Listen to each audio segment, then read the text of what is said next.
Hey everybody, this is Scott from Bonefish Sailing, and we're going to talk a little bit about electrical gremlins. Now, this is the second boat in a row I've had that has a whole lot of solar. If you can't sell the solar back there, that's only part of it. There's a lot more wattage that's going on. I regularly run over 2 kilowatts of electricity through the system, so it's there's a whole lot going on here.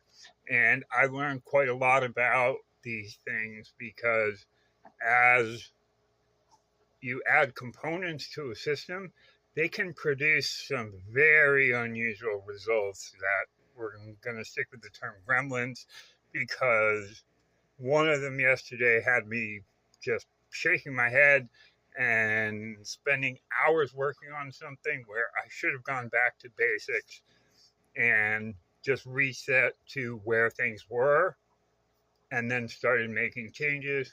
So I used to be an IT expert, one of the best in the world, in fact, and could troubleshoot problems in immensely complex systems that you can't even imagine the scale of.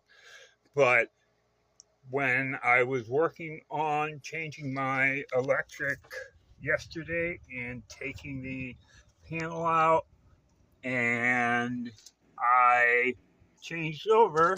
There's a battery charger that hides back here that goes from 120 volt power and lives in the bottom outlet. This is a heat gun from the last video.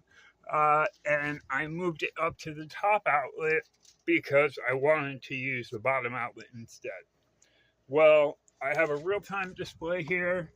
I run basically Victron Energy, if you don't know, is the top of the line stuff. It's really what you want if you can afford it. So this tells me my battery percentage, 87.6, how many amp hours of battery until I am full, another 80. So I've got 350 amp hours of battery going on.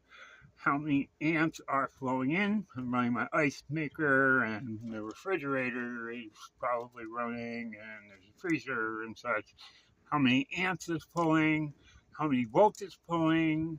And then how many volts are being pulled for this is the solar, and the more stable value is the voltage for the main battery.